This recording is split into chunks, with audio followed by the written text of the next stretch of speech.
नमस्कार, मी प्रियाच्या सोपी रेसिपीमध्ये तुम्हा सर्वांचं खूप खूप मनापासून स्वागत आहे। आज आपण चकली बनवलेली आहे। तर या अगोदर आपण भरपूर प्रकारच्या चकल्या बनवलेल्या आहेत। म्हणजेच आपण रव्यापासून चकली केली होती, डाळवा वापरून चकली केली होती आणि भाजणीची सुद्धा चकली केली होती। तर त्या चकल्या ज्या आहेत त्या अतिशय खमंग आणि कुरकुरीत झाल्या होत्या। तर ही सुद्धा चकली एक विशिष्ट पदार्थ वापरून आपण केली आहे। तरीसुद्धा चकली एकदम कुरकुरीतच झालेली आहे।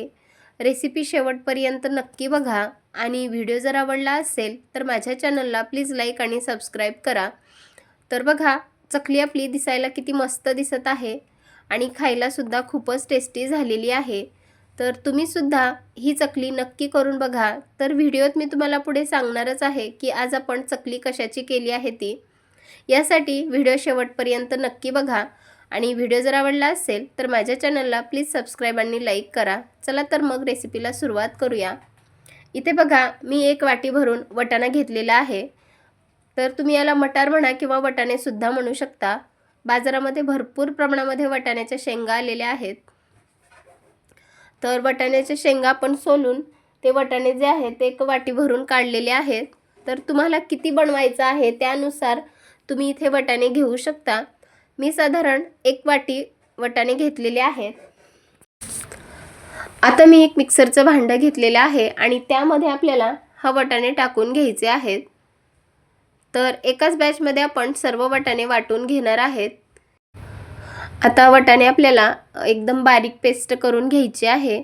हवं तर तुम्ही इथे वटाणे उकडून सुद्धा घेऊ शकता। इथे मी कच्चेच वटाणे घेतले आहेत। आता त्यामध्ये आपण एक 10 ते 12 लसणाच्या पाकळ्या टाकल्या आहेत आणि 2 ते 3 हिरव्या मिरच्या टाकल्या आहेत। आता याचा आपल्याला एक पेस्ट करून घ्यायचं आहे। जर असंच वाटत नसेल तर तुम्ही इथे एक 2 ते 3 चमचे पाण्याचा वापर करू शकता। इथे बघा, एक 2 ते 3 चमचे पाण्याचा वापर करून आपण हे वटाणे एकदम बारीक पेस्टमध्ये वाटून घेतले आहेत। तर आपल्याला हे जे वटाणे आहेत ते ओबडधोबड ठेवायचे नाहीत, एकदम बारीक पेस्ट करून घ्यायची आहे। चला तर मग आता पुढची तयारी करूया। गॅसवरती मी कढई गरम करण्यासाठी ठेवली आहे आणि त्यामध्ये आपल्याला एक पळी तेल टाकून घ्यायचं आहे। आता तेल थोडंसं तापलं की त्यामध्ये आपल्याला जिरं टाकून घ्यायचं आहे आणि जिरं आपल्याला छान फुलू द्यायचं आहे। तर बघा, जिरं सुद्धा आता छान फुललेलं आहे। यामध्ये आता आपण जे वटाणे वाटून घेतले होते ते सर्व वटाणा जो आहे तो या तेलामध्ये टाकून घ्यायचा आहे आणि वटाणा टाकला की एक 2 ते 3 मिनिट आपल्याला हा वटाणा जो आहे तो परतून घ्यायचा आहे। तुम्ही हवं तर वटाणा जो आहे तो पाण्यामध्ये उकळून घेऊ शकता आणि नंतर सुद्धा मिक्सरला फिरवू शकता। पण इथे मी तसं न करता जो वटाणा आहे तो डायरेक्ट मिक्सरला फिरवून घेतला आहे आणि आता त्याचा कच्चेपणा जाईपर्यंत आपल्याला हा वटाणा चांगला परतून घ्यायचा आहे। आता यामध्ये आपण काही ड्राय मसाले ॲड करणार आहेत। तर त्यामध्ये आपण अर्धा चमचा हळदी पावडर टाकली आहे।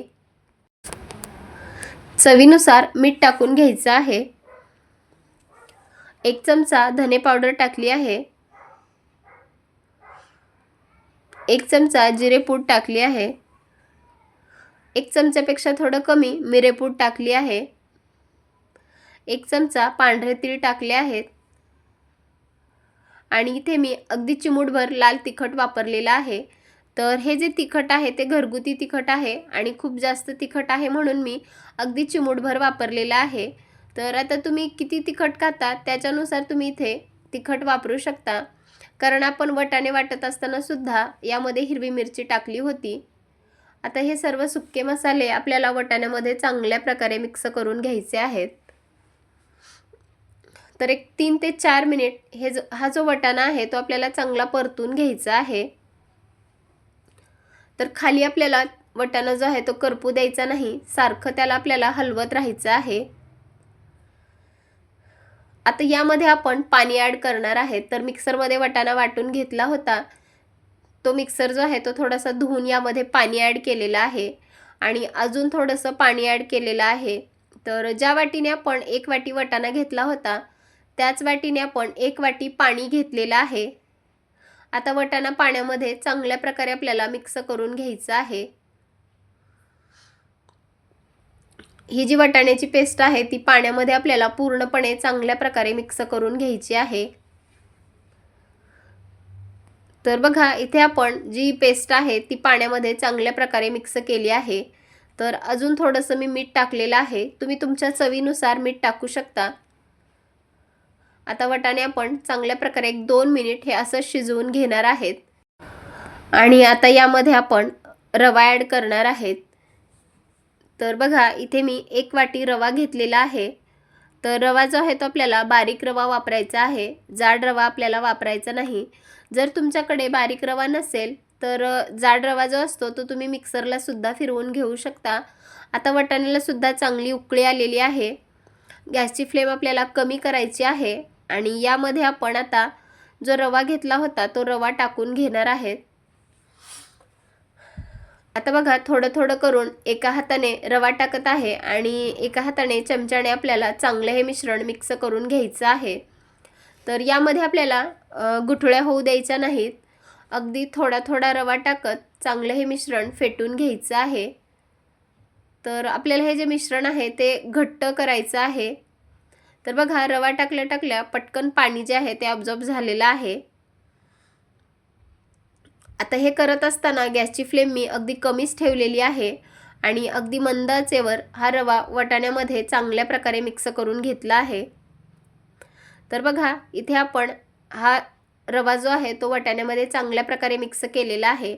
आता यावर आपण झाकण ठेवून 5 मिनिट वाफवून घेणार आहेत, म्हणजे रवा छान असा फुलतो। तर तुम्ही कधी वाटाण्याची चकली खाल्ली आहे का, नक्की कमेंट करून सांगा। आता बघा 5 मिनिट झालेले आहेत, झाकण काढून घेतलं आहे, रवा सुद्धा आपला छान असा फुललेला आहे।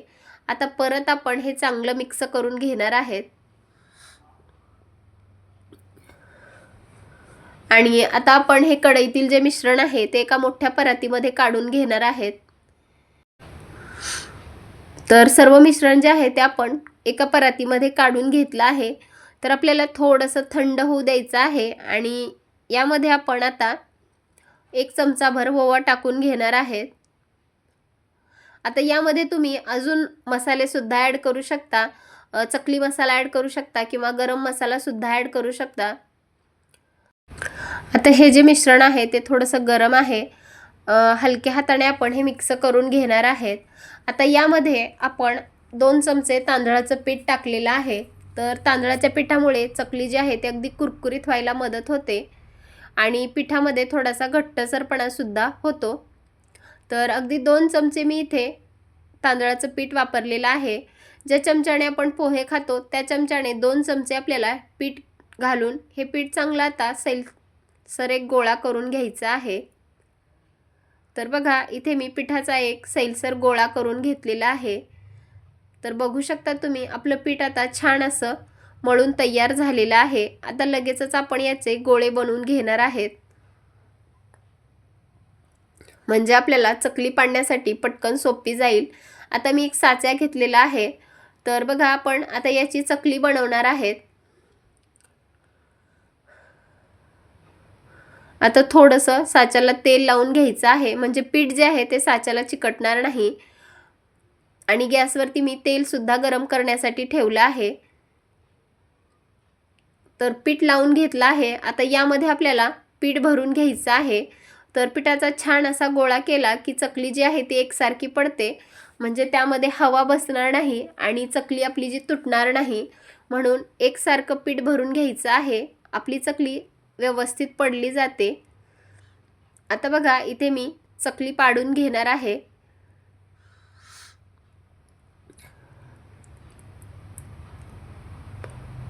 तर एका प्लेटवरती आपण या चकल्या पाडून घेणार आहेत।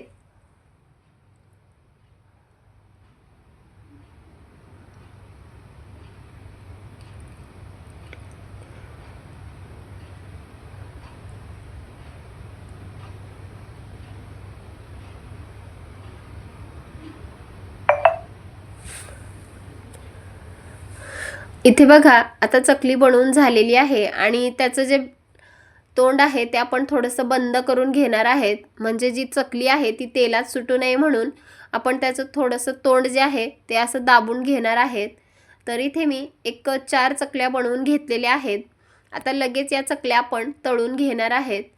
तर चकली तळत असताना आपल्याला तेल हे थोडंसं चांगलं तापवून घ्यायचं आहे आणि चांगलं तापलं की त्यामध्ये आपल्याला एक करून चकली सोडून घ्यायची आहे. तर कढईमध्ये जेवढ्या बसतील तेवढ्या चकल्या आपल्याला सोडून घ्यायच्या आहेत. तर सुरुवातीला आपल्याला एकदम कमी गॅस ठेवायचा नाही, तर मध्यम आचेवर ही चकली तळून घ्यायची आहे आणि नंतर आपण गॅस जो आहे तो थोडासा मंद आचेवर करणार आहे. आता बघा, एका बाजूने चकली छान अशी तळली की ती दुसऱ्या बाजूने आपण पलटवून घेणार आहेत.